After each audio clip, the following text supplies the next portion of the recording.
Hello, আমি কন্যাশ্রী আচার্য। Contact number নিচে দেওয়া হচ্ছে। আজকের সাবজেক্টটা এয়ারটেল কানেকশন নিয়ে আমি নিচে ইংলিশে দেওয়ার চেষ্টা করব, কারণ অনেকটাই লিখতে হবে। তাহলে বর্তমানে একটা সমস্যা অনেকের চলছে, হঠাৎ করে নেটওয়ার্ক চলে যাচ্ছে, এবং আমি যেটা ফেস করলাম সেটা এয়ারটেল কানেকশন নিয়ে ভিডিও করার উদ্দেশ্য এটাই যে যারা যারা ফেস করছো তারা হয়তো অনেকেই বুঝে উঠতে পারছো না, বা তোমাদের চারপাশে যারা রয়েছে তারাও হয়তো অনেকে বুঝে উঠতে পারছেন না, বয়স্ক লোকও রয়েছে। আজকে আমার এখন 54 ইয়ার্স, 5 সেপ্টেম্বর আমার 55 হবে। কিন্তু যদি এটা হয় যে আমার 65 ইয়ার্স, এবং আমি বহুবার ভিডিওতে বলেছি যে আমি আমার ফ্যামিলি বলতে কেউ নেই, আমি একাই আছি, এবং আমার কাস্টমাররাই আমার ফ্যামিলি। তাদের কাজ করি, নিজের মতো থাকি, সুখ শান্তিতে থাকি। এটা বর্তমান আমার স্টেজ। তো যে ঘটনাটা ঘটেছে সেটা বলছি, এবার সেটা কতটা ভালো বা মন্দ ঠান্ডা মাথায় চিন্তা করো, এবং এটা সকলের মধ্যে পৌঁছে দাও। আমার কথা যদি বলো, আমার কিন্তু ভালো লাগেনি, এবং খুবই খারাপ ভাষা ব্যবহার করতে ইচ্ছে করছে এয়ারটেলের জন্য, এবং যাদের মাথা থেকে এই বুদ্ধিটা বেরিয়েছে। কিভাবে আমার চোখের সামনে কত মানুষকে দেখলাম নাস্তানাবুদ হতে, এবং আমাকেও নাস্তানাবুদ হতে হলো, যেহেতু 9007543767 এটা, এবং বর্তমান নাম্বারটা 8420582831। এই দুটো আমার পুরনো এবং নতুন কাস্টমারদের ডেটাবেস রয়েছে, এবং তাদের সাথে যে কোনো সময়ে তাদের সাথে আমাকে কথা বলতে হয়। তারা সুবিধে অসুবিধের সময় আমাকে কল করবে, সাজেশন নেবে, এটাই নর্মাল ব্যাপার। তো আমি বাধ্য হলাম এয়ারটেলের কাছে গরু হতে, মানে তারা ঘাড়ে ধরে গরু করলো। আজকে যদি এই দুটো আমার কাস্টমার মোবাইল না হতো, তাহলে হয়তো আমি ওদের এই ট্র্যাপে পা দিতাম না। কি হয়েছে সংক্ষেপে বলছি। 26শে মে মধ্যরাত থেকে 27শে মে সকাল পর্যন্ত রিমেলের জন্য, বা রিমেল যাই হোক, ঝড়ের জন্য আমার মোবাইলে নেটওয়ার্ক উড়ে গেল 900755 নাম্বারটায়, যেটা বহু পুরনো নাম্বার। 27শে মে বিকেল থেকে এই 900755 কিন্তু কোনো টাওয়ারই নেই, মানে নেটওয়ার্ক যাওয়া আসা করছিল। 27শে মে বিকেল থেকে একেবারেই টাওয়ার নেই, শুধু শো করছে এমার্জেন্সি কল অনলি। বিভিন্ন শপে গেলাম, তো এবার CC2 যেটা চিনার পার্কে আছে, সেখানে চিনার পার্কে এয়ারটেল একটা বড় স্টোর আছে, সেখানে গেলাম। এইবারে ঘটনাগুলো আমি বলছি পরপর। 29শে মে কিন্তু আবার টাওয়ার ছিল না, পরে আমার টাওয়ারটা চলে আসে। মাঝখানের ঘটনাগুলো বলছি, কারণ এতগুলো ঘটনা ঘটেছে, খুব সহজে শর্টে বলার চেষ্টা করছি। প্রথমে তো গেলাম, গিয়ে বললাম আমার নেটওয়ার্ক নেই। কেন? কবে থেকে নেই? এর আগেও দুটো দোকান এয়ারটেল স্টোর ঘুরেছি, কবে থেকে নেই? ও আচ্ছা, আচ্ছা বসুন। কি আপনি তো, ওদের কাছে সমস্ত ডেটাবেস আছে। আধার কার্ড নিয়ে এবার বার করলো, আপনার তো 719 টাকা করে আপনি রিচার্জ করেন না? আমি বললাম হ্যাঁ। তখন বলছে কেন, আপনি তো ফ্যামিলি প্ল্যান নিতে পারেন। আমি বললাম এটা প্রিপেড, না পোস্টপেড করে নিন। আমি বললাম আমি প্রিপেড বা পোস্টপেডের জন্য তো আসিনি, আমি জিজ্ঞেস করছি নেটওয়ার্কটা নেই কেন। আমার তো রিচার্জ করা রয়েছে 719 টাকা, 84 দিনের জন্য 719 টাকা করে আমার দুটো মোবাইলে রিচার্জ করা রয়েছে। ঠিক আছে, একটা টেম্পোরারি সিম কার্ড নিন। সিমটা বার করলো, খুঁচিয়ে কি করলো, চিপটা নষ্ট হয়ে গেছে। আচ্ছা, টেম্পোরারি দিল, বললো। আমি বললাম এটা চলবে তো? না, সেটা বলতে পারছি না, পোস্টপেড কানেকশন করলে তাহলে বলা যাবে যে আপনার টাওয়ারটা থাকবে। আমি বললাম আচ্ছা, পোস্টপেড কানেকশন করলে থাকবে বলা যাবে, কারণ কি আপনি টেম্পোরারি দিচ্ছেন সিম কার্ডটা। হ্যাঁ, সিম কার্ডের চিপটাও নষ্ট হয়ে যেতেই পারে। আমি বললাম পোস্টপেড কেন করতে হবে? না, পোস্টপেডে তো কি বলে, আপনি ধরুন ভাড়া ঘরে থাকছেন, তা ভাড়া আপনি থাকুন বা না থাকুন একটা ভাড়া তো আপনাকে দিতেই হবে। ইলেকট্রিক ব্যবহার করুন বা না করুন মিনিমাম একটা ভাড়া ইলেকট্রিক অফিসকে আপনাকে দিতেই হবে। সেরকম আপনি ব্যবহার করুন বা না করুন মিনিমাম একটা চার্জ দিতে হবে, কিন্তু একটার সাথে একটা ফ্রি। আমি বললাম একটার সাথে একটা ফ্রি বলতে? তখন 900755 সাথে তখন আমার বলল যে এই চিনার পার্কের এয়ারটেল বড় স্টোরটা যেটা, সেটার কথা বলছি। তো তখন আমার বলছে যে না, একটা প্যারেন্ট মোবাইল যেটা হলো 900755, আরেকটা হচ্ছে সাবঅর্ডিনেট মোবাইল যেটাতে আপনার মেসেজ আসবে। আমি বললাম এই মোবাইলের মেসেজ ওই মোবাইলে যাবে? হ্যাঁ। আচ্ছা, প্রায় আমি 1 ঘন্টা মাথা খেয়েছি বসে বসে। নিজের কাজ, কাস্টমারের জায়গাটা মানে এত বাধা এসছে। এবার শোনো তাদের ম্যাটারটা। এবার আরও 2-1 করে আসছে যাচ্ছে, তাদেরও একই কথা বলছে। আমি তখন বললাম প্রত্যেকেরই সিম কার্ড একই সময় নষ্ট হয়ে যাচ্ছে না? চুপ করে আছে, কথা বলতে পারছে না। কারণ এই এয়ারটেল শপে যারা বসে রয়েছে তাদের বোধহয় কোনো ক্লাস করানো হয়েছিল, সমস্ত শেখা বলি তারা গড়গড় করে একই কথা সব জায়গায় বলে যাচ্ছে।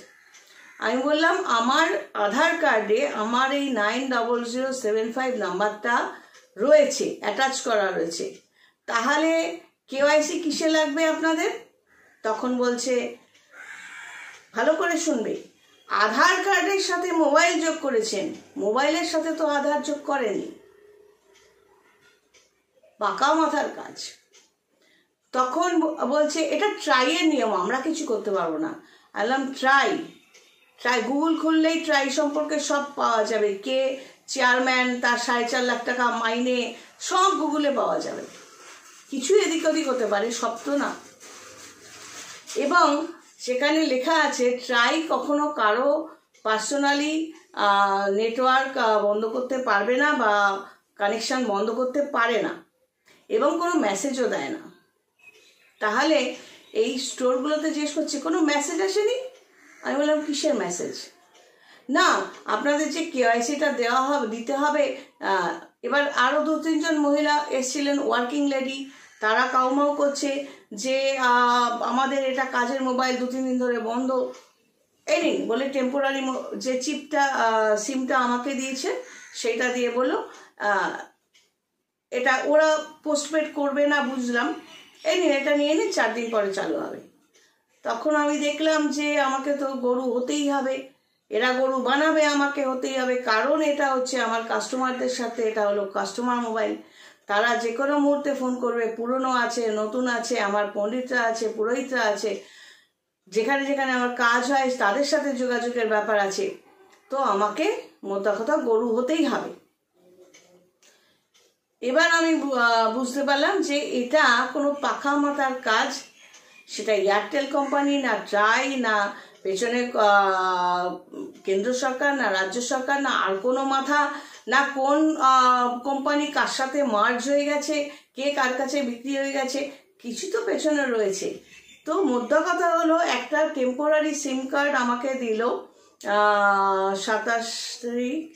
28 তারিখে দিল টেম্পোরারি সিম কার্ড। এবার সেই আমি তো ওদের মাথা খেয়ে যাচ্ছি, জিজ্ঞাসা কোশ্চেনের পর কোশ্চেন করছি, বিরক্ত হয়েও কিছু বলতে পারছে না। আমাকে জিজ্ঞেস করলে আপনি কি করেন? আমি বললাম ইউটিউবে ভিডিওগুলো দিই, আর কিছু বলি। এবার কোথাও একটা ভয় ধরে গেছে যদি ইউটিউবে কিছু ছেড়ে দিই, তো আমি তো সমস্ত কালেক্ট করব বলে বসে রয়েছি। আমি তখন বুঝলাম যে আমি একা গরু হতে আসিনি, মোদ্দা কথা যত এয়ারটেলের কাস্টমার রয়েছে এবং যারা প্রিপেড কানেকশানে রয়েছে কম বেশি চার্জ করে ভরাচ্ছে, তাতে পোষাবে না। প্রথম কথা, প্রত্যেকের নেটওয়ার্ক আস্তে আস্তে ধরে ধরে ক্যান্সেল করো, তারপর দৌড়ে যাবে।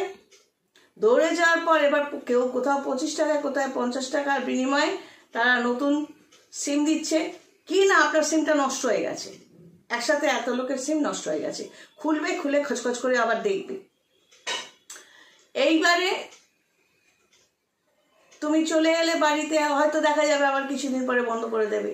মোদ্দা কথা, তুমি পোস্টপেড কানেকশন যদি বসে বসে নাও, আমার সামনে একজন 7খানা তার ফ্যামিলি প্ল্যানের জন্য, পুরো মুরগি হলো পুরো ফ্যামিলিটা, মানে বসে বসে ওই 7টা নাম্বার দিয়ে সে তার স্ত্রী, তার বাচ্চা, হ্যানা ত্যানা, পুরো পোস্টপেড কানেকশন 7টা নাম্বার করে নিল। তা এই পোস্টপেডের জন্য এবার পয়সার ভূমিকায় আসবো। তার আগে বলে দিই, যত এয়ারটেল কাস্টমারের নেটওয়ার্ক চলে যাচ্ছে, প্রত্যেকের কাছ থেকে যদি 25 টাকা করেও কালেক্ট করা হয়, তাহলে কত হয় এবং সেই টাকাটা কোন ফান্ডে যাচ্ছে। এইবারে আসছি পয়সার কথায়। পয়সা হচ্ছে, আমি 719 টাকায় 84 টাকা করে 84 দিনের ভরতাম এয়ারটেল কানেকশন, এই 9007543767 এবং 8420582831, এই দুটো নাম্বার। তাহলে 84 দিনের জন্য আমাকে 719 টাকা পে করতে হতো। তাহলে একদিনের জন্য আমার পয়সা লাগতো 8 টাকা 55 পয়সা। 8 টাকা 55, যখনই 50-এর ওপর চলে যায়, তখন অঙ্কের হিসেব অনুযায়ী আগের ডিজিটটায়, মানে 8-এর সাথে 1 যুক্ত হয়ে যাবে অ্যাপ্রক্স হিসাবের জন্য। তাই 8 টাকা 55টাকে 9 ধরা হবে, আমি যেরকম শিখেছি ছোটবেলায়। এবার ধরো একদিনে 9 টাকা আমার যাচ্ছে একটা মোবাইলে, তাহলে 30 দিনে কত হচ্ছে? 9 × 30, 270 টাকা হচ্ছে। তাহলে একটা মোবাইলের জন্য একদিনে, এক মাসে 270 টাকা যাচ্ছে আমার। তাহলে দুটো মোবাইলে আমার কত যাচ্ছে? 270 × 2, 540 টাকা। দুটো মোবাইলের জন্য 540 টাকা যাচ্ছে এক মাসে। তো এবার পোস্টপেড কানেকশন তো আমাকে 30 তারিখ থেকে 29 তারিখ থেকে আমার চলছে নেটওয়ার্ক পোস্টপেড কানেকশানে। এবার আমার কিন্তু অলরেডি একটা 90075-এ আরও 46 দিনের রিচার্জটা ছিল, আর 84,205-এর আমার রিচার্জ 1 জুন শেষ হয়ে যেত।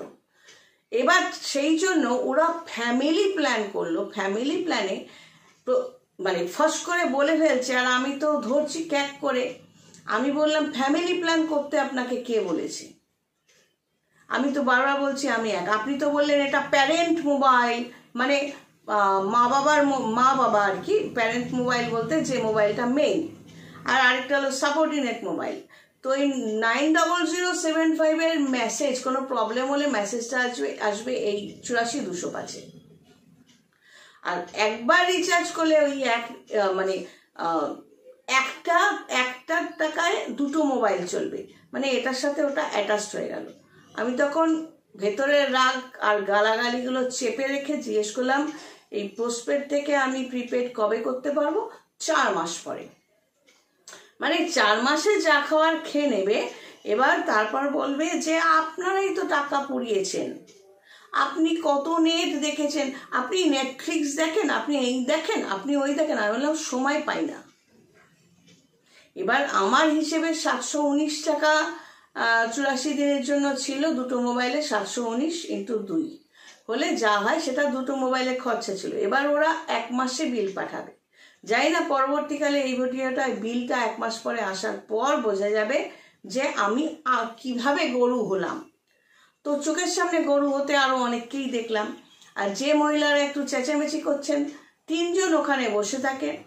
তো ওই 3 জনের মধ্যে কিছুটা করে আমাকে বলছে, মানে পরের দিন বলছে ও এনকোয়ারি হবে। এনকোয়ারি দিয়ে সে যেদিন এই টেম্পোরারি চিপটা দিল, 28 না 29 তারিখে মে মাসের 2024-এ। এবার আমি তো বেরোচ্ছি সেই সময়, আপনি কোথায় আছেন? এবার আমি অ্যাড্রেস বললাম। আমার 1 স্টপেজ আগে গিয়ে বলছে, আপনি তো নেই এখানে। আমি ভয়েসটা রেকর্ড করে রেখেছি, আপনি তো এখানে নেই। আমি বললাম আমি নেই, আমি বসে আছি গেটের ওখানে রিক্সায় বসে আছি, আমি নেই। দাঁত মুখ খিচিয়ে বলেছি। এসছে। এবার সামনে যে দোকান আছে, আরও 2-1 জন আছে। আমাদের বিল্ডিংয়ের ওখানে নামটা যেহেতু লেখা নেই, ভুরু টুরু কুচকে, এটা কোন বিল্ডিং? এই এটা কোন বিল্ডিং রে? তারা নামটা বললো। সে গেটের সামনে দাঁড় করিয়ে 2-3 বার ফটো নিল। আমি বললাম এই যে এনকোয়ারি শাল, পোস্টপেডের শাল, ব্যাস মুখটা কালো হয়ে গেছে। এইবারে আমি বললাম জিজ্ঞেস করছে ভাড়া না কেনা না নিজের। আমি বললাম এগুলো এনকোয়ারিতে লাগে? হ্যাঁ লাগে। আপনি তো ওখানে স্টোরে জিজ্ঞেস করেছেন, এখন আবার আমাকে জিজ্ঞেস করছেন কেন?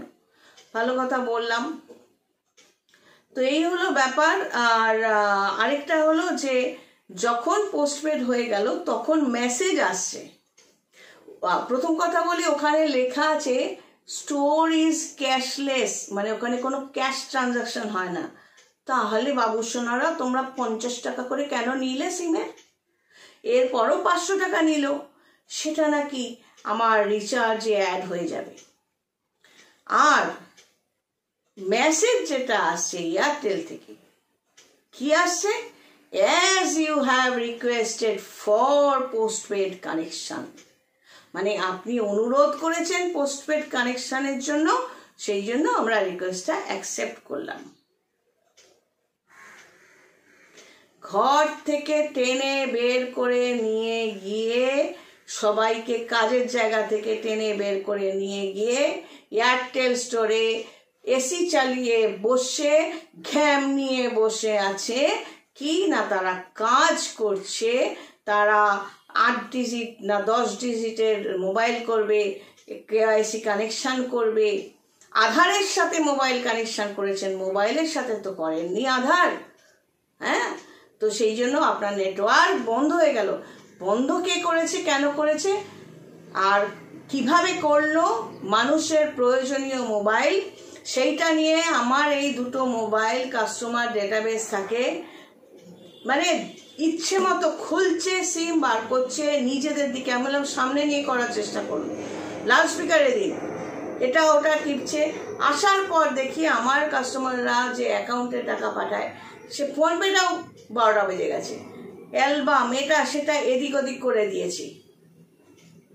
এই হলো ওদের। না, বিশ্বাস তো করতেই হয়, গালাগালি এমনি আসে না। তোমাকে বা তোমাদের বিশ্বাস করতে যাব কেন? ঘর থেকে নিজের কাজ নিয়ে ব্যস্ত থাকি, গিয়ে তোমাকে বিশ্বাস করতে যাব কেন যে তুমি আমার মোবাইলটা নিয়ে কিছু করবে না? ভিডিও করে রাখার কারণ টাকা পয়সা ইধার ওধার করা, ডেটাবেস ইধার ওধার করা, কত কিছুই তো হতে পারে। তারা তো নিজের কোলের মধ্যে নিয়ে সিমটা খুলছে আর করছে, আবার নিজেদের মোবাইলেও দিচ্ছে। আচ্ছা, আমার মোবাইলে ডেটাবেসটা আছে, ওরা নিজের মোবাইলে নিল কি নিল না আমি সেটা জানি না? আমি এত কম্পিউটারের টেকনিকগুলো জানি? আমাদের ভালো করতে চাইছো, খুব ভালো কথা। সমস্ত ডেটাবেস আছে, কে আমারটা যেমন আছে তাহলে সকলেরটা আছে। কে 719 টাকায় ভরছে, কি 100 টাকায় করছে, কি করছে, সব ডেটাবেস আছে। তাহলে যখন কেউ ফোন করে গালাগালি দিচ্ছে বা কোনো ক্রাইম হচ্ছে, যেগুলো ইউটিউবে দিই, তখন কেন ধরতে পারে না? তখন পুলিশ ওখানে গিয়ে কেন ডেটাবেস বার করতে পারে না? ভিআইপি হলে পারে, ভিভিআইপি হলে পারে। ব্যবসা করা ভালো, খুব ভালো, কিন্তু যখন মানুষকে টেনে গলায় পা দিয়ে মুরগি বানিয়ে ব্যবসা হয়, বা চোখের জল ফেলিয়ে ব্যবসা হয়, হ্যাঁ, নিজের স্বার্থ সিদ্ধি করতে যখন কেউ বা কারা মিলে কিছু করে, তখন ভগবানও সেটা ক্ষমা করে না। তখন দেখা যায় এই মানুষগুলো গিয়ে জ্যোতিষী তান্ত্রিক খোঁজে কোন পাথর পড়লে ভালো হবে।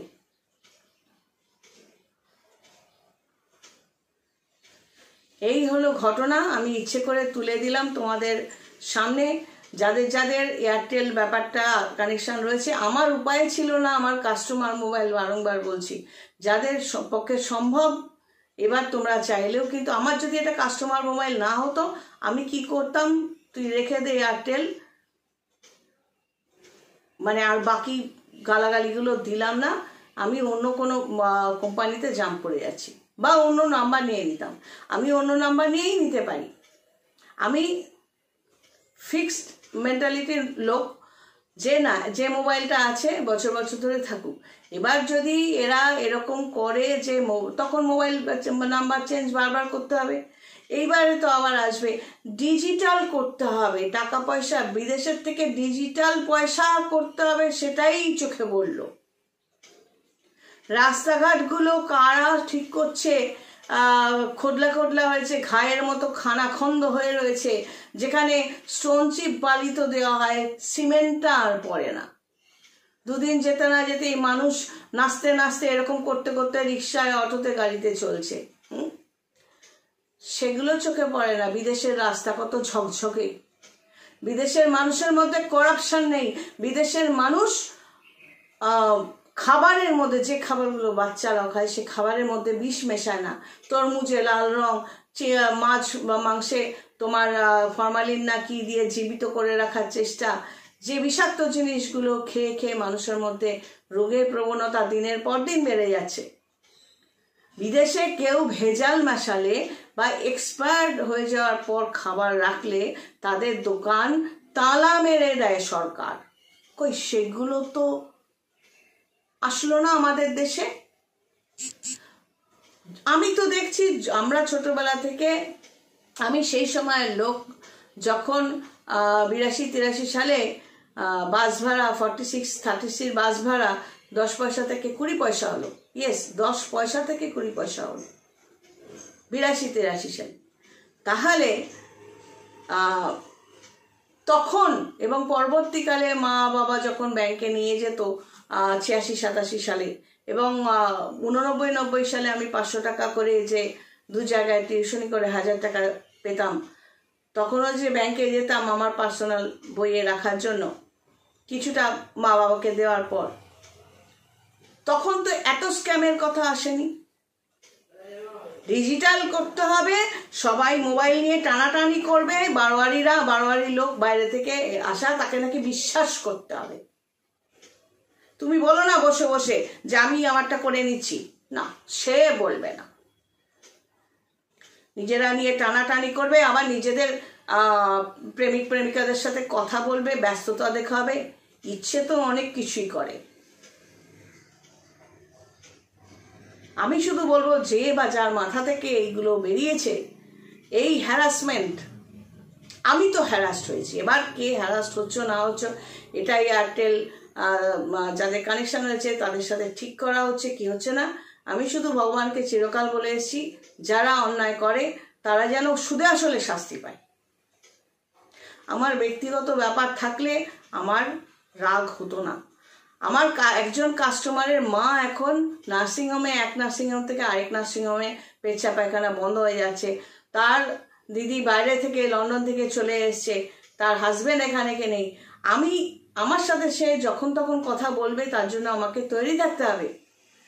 হ্যাঁ, বহু কাস্টমাররা আমার সাথে যখন পেরে উঠছে না দুটো কথা বলে, সবসময় তো আমি ভিজিট নিই না, টাকা নিই না, তো তারা আমাকে ভরসা করে, বিশ্বাস করে যখন তখন 24x7 আমি তাদের সার্ভিসের জন্য চেষ্টা করি সব সময়। তাদের সাথে কানেকশনটাই অফ করে দিল। এই যে ক্ষতিগুলো এবং তাদের জন্য কাজের যে আমার সিস্টেম, এই যে ঘটনাগুলো, এগুলো যে ঘটছে, এর জন্য দায়ী কে? যাই হোক, এতক্ষণ লোডশেডিং ছিল, তার মধ্যেও করলাম। এরপর চেষ্টা করব যে আরও 2-1টা ভিডিও এই ড্রেসটা পরে করতে। যদি মনে হয় চারপাশে কি, আমি যেমন নিঃস্বার্থভাবে তোমাদের কাছে তুলে ধরলাম, আশা করব তোমাদের চারপাশেও যাদের এয়ারটেল কানেকশান রয়েছে তাদের ম্যাটারটা বুঝিয়ে বলো কি হচ্ছে।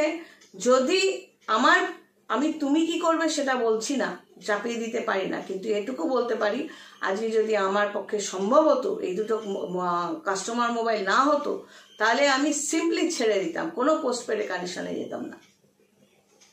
719 টাকা দিয়ে প্রিপেইড কেন করছেন? পোস্টপেড করুন, আপনার টাকা কম আসবে, হয়তো 1 মাস পর দেখে আবার এটা নিয়ে করব।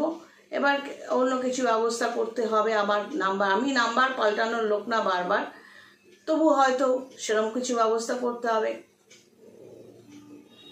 একদিকে মিয়াও রয়েছে, একদিকে মেয়ারটেল রয়েছে, একদিকে মেডাফোন রয়েছে। এবার মিয়াও কিনে ফেলছে কিনা সবাইকে, মেডাফোন আর মেয়ারটেল তোমার মিয়াওয়ের কাছে বিক্রি হয়ে যাচ্ছে কিনা। তো মিয়াওয়ের যে কোনো ব্যবসায় তো দেখছি আজকাল স্পেশাল লোকেদের, তাদের নাকি 700 তলা বিল্ডিং, নিজস্ব তাজমহলের মতো সব বাড়িঘর দৌড়। হ্যাঁ, আমরা তো চুনোপুটি। তো যে কোনো ব্যবসায় টাকা তখনই আসে, ব্যবসা কখনো সৎ হয় না। ব্যবসায় টাকা তখনই আসে যখন প্রফিটটা একটু হলেও বেশি থাকে। আমার যেমন ভিডিও কনফারেন্সে আমি বলে দিই, আমি একটা ম্যাক্সিমাম চার্জ দেব। অডিও কনসালটেন্সি হলো, তারপরে ভিডিও কনফারেন্সে যাব, আমি এই চার্জটা নেব। যদি পোষায় তো এসো। ফেস টু ফেস কথা বলছি, আগে আমার পরিচিতি হয়ে গেছে, তারপর ভিডিও কনফারেন্সে কথা বলছি, তার সমস্ত কোশ্চেনে অ্যান্সার দিচ্ছে, সে আমায় টাকা পাঠিয়ে দিচ্ছে। এবার এই ম্যাটারটাকে যদি ব্যবসা বলো তো ব্যবসা। যারা কাজের টাকা দিচ্ছে, কি কাজ পাচ্ছে তার উপর বেস করে টাকা দিচ্ছে, সেগুলো তো আলাদা ব্যাপার আছে। যাই হোক, সবাই ভালো থেকো। God bless and take care.